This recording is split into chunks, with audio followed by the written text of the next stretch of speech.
What's up, my fellow nerds? I'm Chris, and today we're going to talk about my 5 favorite episodes from The Simpsons Season 2.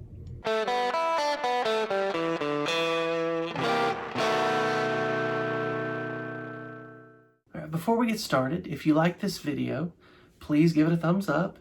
As well as if you like what we're doing here at Dees Nerds, please subscribe to the channel and click that bell icon so you know when those videos are coming out.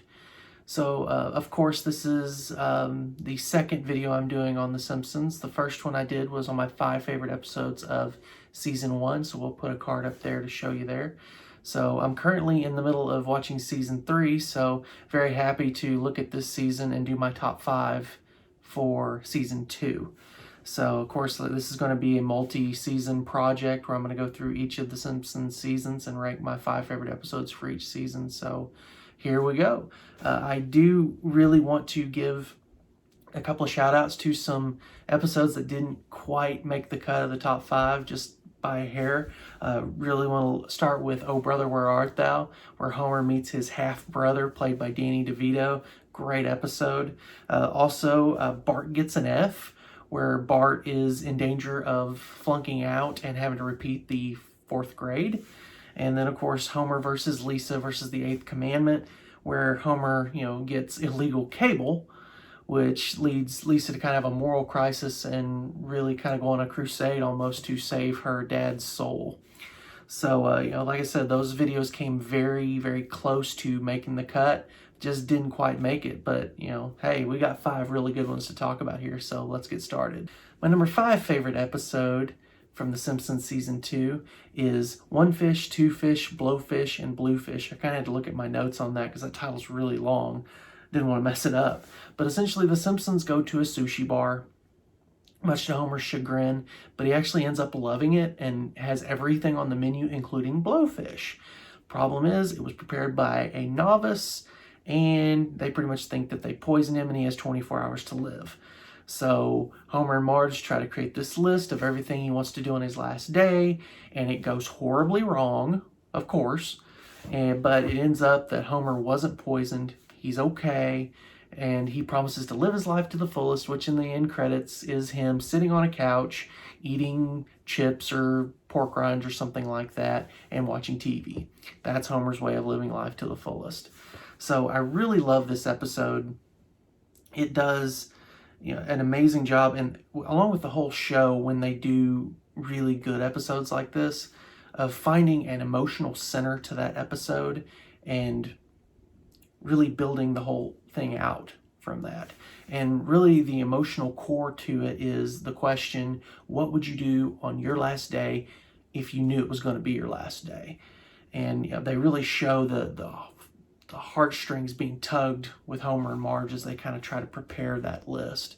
Some other things I really love is Homer's video to Maggie that he tries to do. And he starts off really sweet, and he's trying to tell Maggie, about how he was, and he wanted really to leave a sweet video for her to watch when she gets older.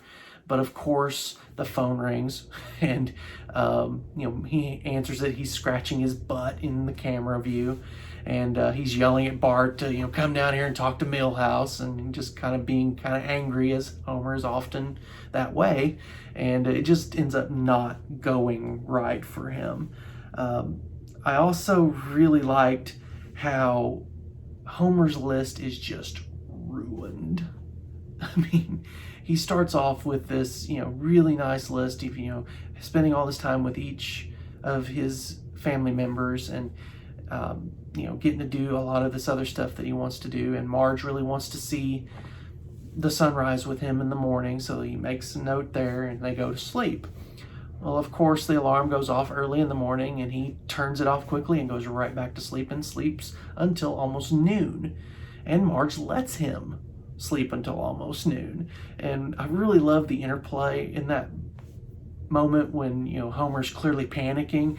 And he's like, why did you let me sleep that late? And Marge is like, well, but you look so peaceful. And he's like, I'll have plenty of time to sleep later. And I mean, it brings a lot of comedy to a very emotional part of that episode. I also really love when Homer everyone's gone to bed. It's basically his last night on Earth is how he's looking at it.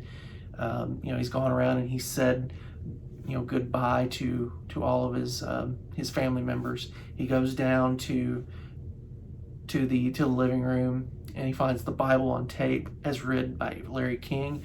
Larry King's performance in that is so wonderful. It's just great. And I love that at the end of the audiobook, he basically treats it like they're going to a commercial break in his regular show, because he starts like talking about all this different stuff like Larry King will do. He starts talking about, I think the Spurs have a good chance to win the title this year and everything else. And it was just really good. I mean, at that point in time, Homer feels like he's going to die. And it just helps to add a little bit of humor to what is a very heart-wrenching situation. But this episode, it mixed drama and comedy and emotion so well, and to me it's just a really classic episode. All right, my fourth favorite episode of The Simpsons season 2 is Bart the Daredevil. Basically, the Simpsons go to a monster truck rally and their car gets destroyed by Truckosaurus. And of course, that's where Bart discovers Daredevil Lance Murdoch, and he becomes a daredevil himself, jumping over a bunch of different stuff with his skateboard.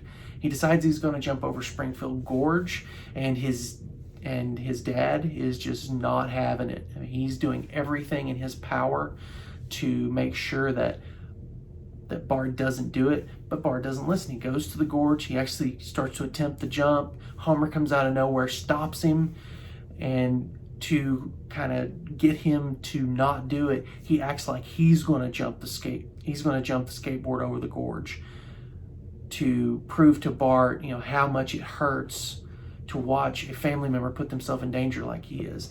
And that gets Bart to kind of snap out of it. He realizes how bad that is, and they have this really touching moment between Homer and Bart, and Bart's apologizing and Homer's crying, and then you think it's just this wonderful moment, and then all of a sudden Homer starts to roll slowly down the slope and ends up accidentally jumping the gorge.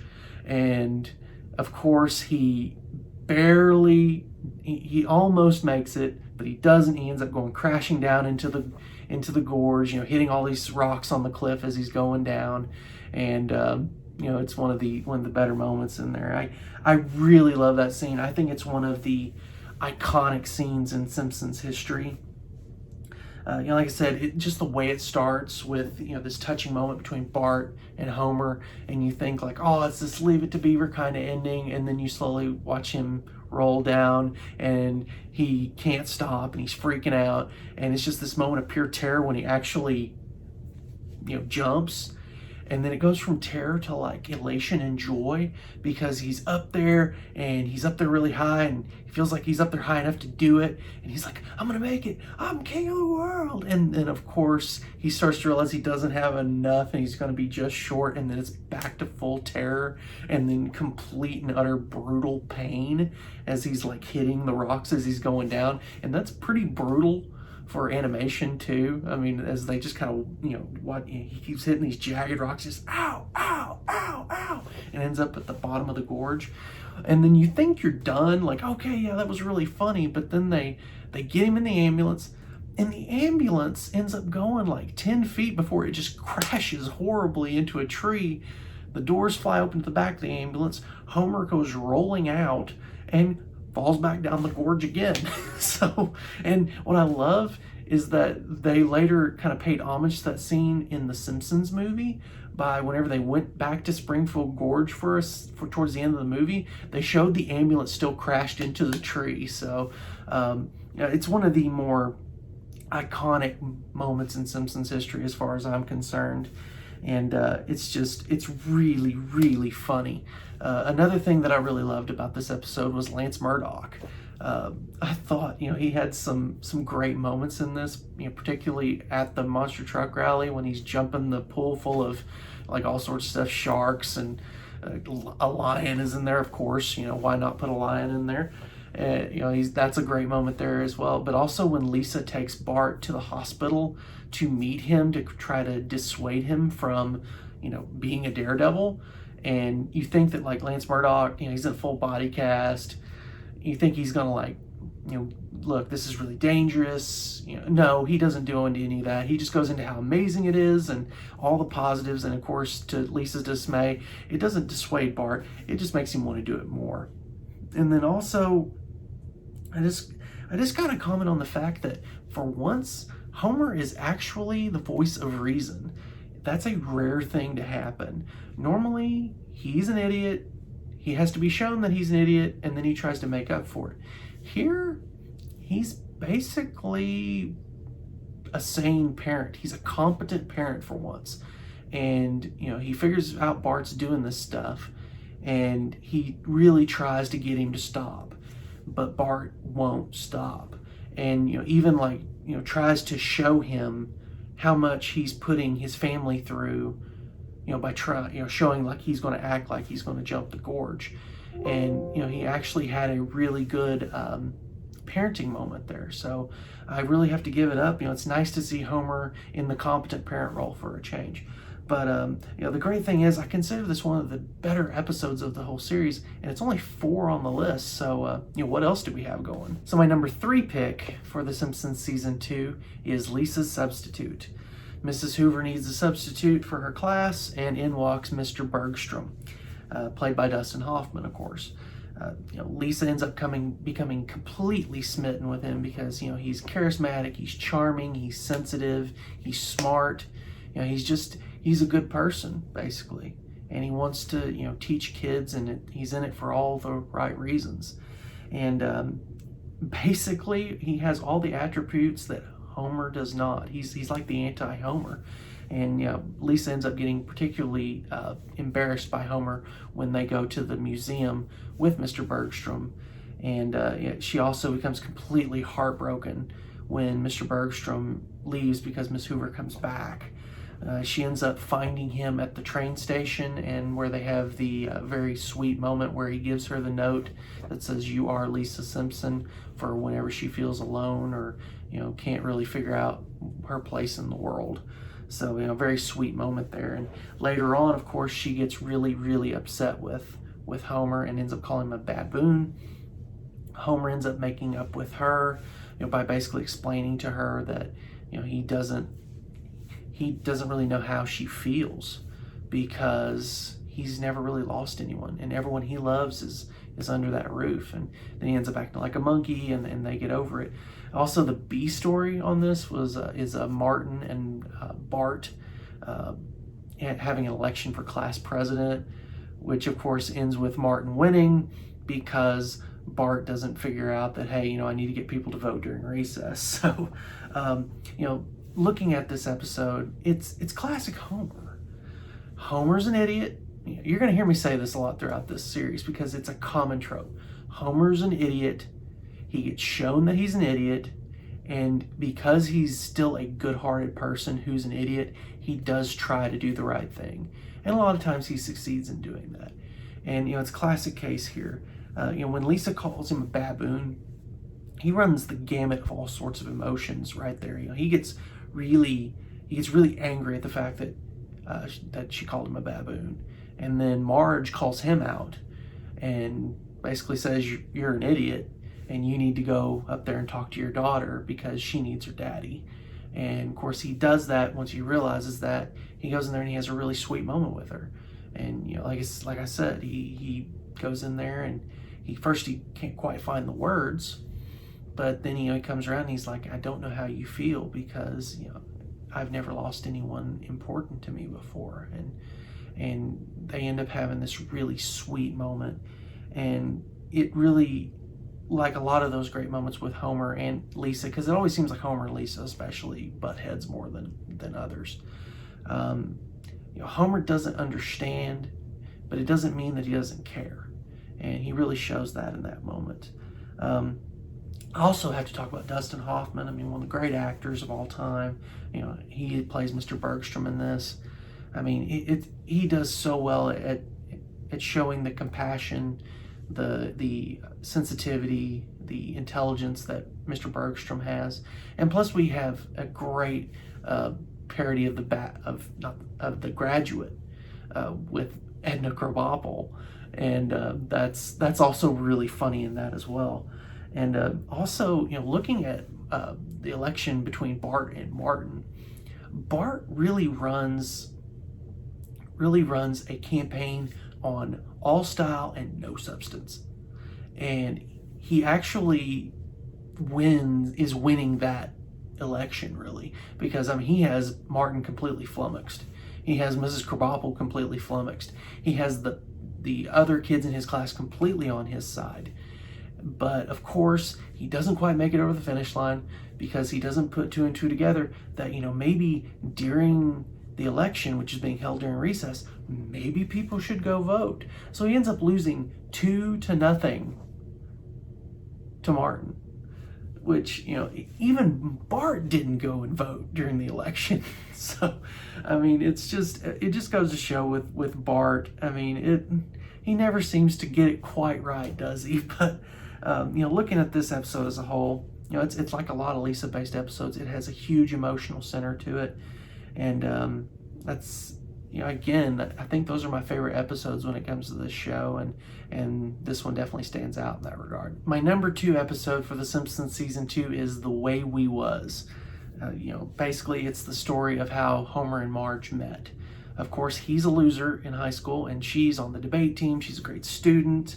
He decides, though, he's going to go after her. He wants to be in a relationship with her, and she is very reluctant. But he decides that he's going to pretend that he needs tutoring for French, and she accepts, and he really charms her during those tutoring sessions and ends up asking her to prom. She says yes, then promptly follows it up by saying, well, if you want honesty and everything, this was really just a way to get to know you better. And she really wants nothing to do with him.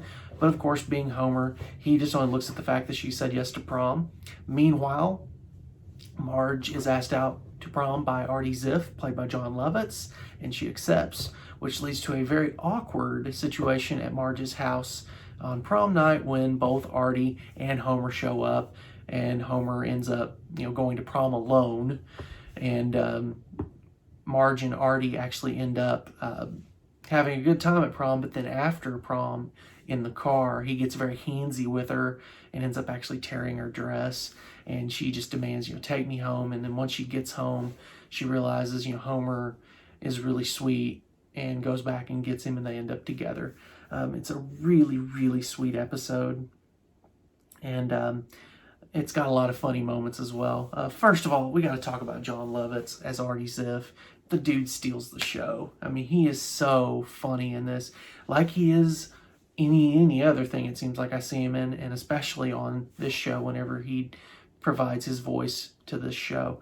And it's just, there's a line in this towards the end after, Artie has taken Marge home, and he's basically saying, please, don't tell anyone about my busy hands. And the way he delivers the line that basically says, not for me, but the town would be destroyed if they found out. It's so arrogant and pompous, but it's the way that, like, the town. It was a great performance by John Lovitz as usual. He's always a win, right? And I also love how Homer really puts a lot of effort into winning Marge's heart. Of course, it's in typical Homer fashion, right? He's not going to really do it the right way. He's going to kind of, do it the lazy way. And of course, he lied. He did point blank lie about needing French lessons. But still, unlike a lot of times, Homer in this is very determined and is actually very, he really, really wants to be with Marge. And he really realizes that, she's the one. And it's very rare to see him in a more determined state. I also love that they established that Close to You by the Carpenters is their song. That does come into play several times throughout the series, especially in the Simpsons movie. And, it's a really sweet tune. It's really one that anytime I hear it now, I really think it really brings me back to thinking about Homer and Marge. Also, Homer going to prom by himself is one of the saddest and funniest things in this episode. He's getting his picture taken alone at prom. You know, like when Artie and Marge are, you know, named king and queen of the homecoming dance, you know, he's all like in the back, oh yay, Marge, she's a queen. Like, you know, it's just so sad. But, you know, one of the really funnier parts is when, you know, he's telling the wise guy limo driver to take him to Inspiration Point. Of course, that guy's just like, hey, wait a minute, I'm not paid to do anything but drive. But, you know, that was a great moment there as well. And Barney has actually got some great moments here, too. I really love the scene where he's asking the girl out to prom. He's like, will you go to prom with me? And she's like, oh, no. I mean, just her reaction there is so funny. I mean, I laughed so hard. I've seen this episode a lot. And I still, I know, like last time I watched it here, I was really laughing hard at it. So, and then he streaks during prom, because of course you've got to have someone streak during prom. And of course the band is on top of it. That's the thing I love. You know, he's streaking, but they pick up on it. They start playing The Streak by Ray Stevens. It's like, man, you know, they were on top of it. That was a great joke. But you know, overall, I mean, this episode it's got some great jokes. It's got just such a sweet story, and the great thing is it just provides a really large piece of Homer and Marge's story. All right, so my number 1 episode of The Simpsons Season 2 is Dancing Homer. Come on! What else would it be, right? I mean, you know, The Simpsons tend the nuclear plants. I've got to look at my notes here because, again, it's another long thing. I just want to make sure I get it right. You know, the nuclear plant's employee, spouse, and no more than 3 kids night at the Springfield Isotopes baseball game. And, of course, towards the end of the game, Homer ends up dancing on the dugout.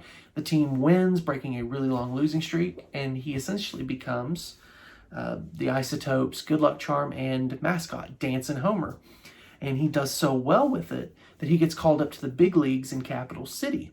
The whole family moves there, and unfortunately, though, you know, his thing doesn't work well in Capital City, and he ends up getting fired after only 1 game there. So the whole story is done in flashback, where he's telling his friends at Moe's about, you know, this story. And so at the end of it, you know, they're hanging on every word, and so he feels good that he told them a story that, you know, they really enjoyed.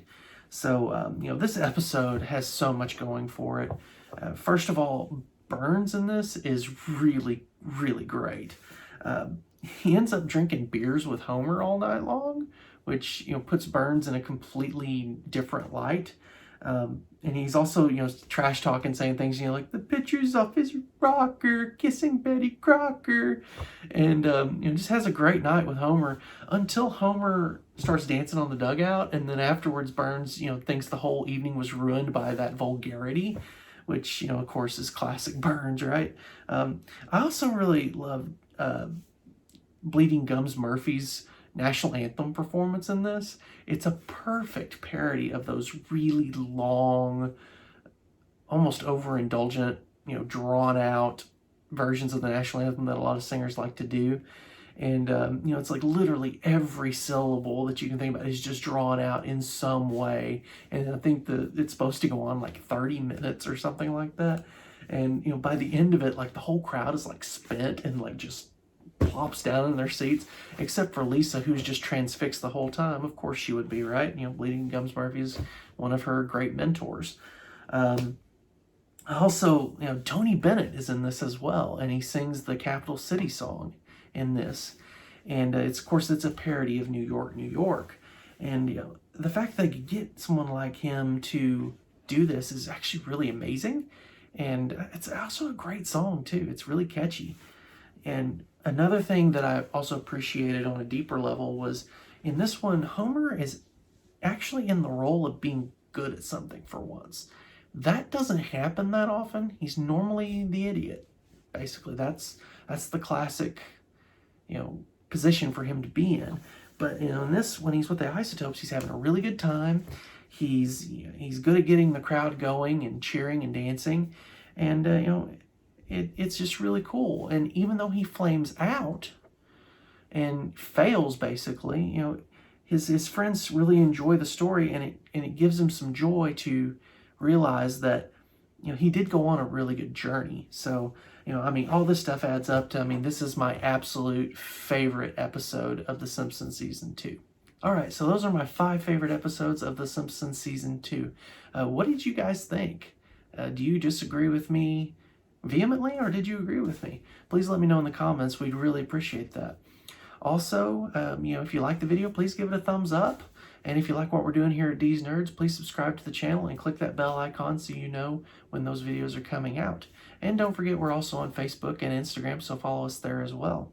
Until next time, I'm Chris, and I'm with Dees Nerds, and you guys have a great, safe rest of the day. Bye-bye.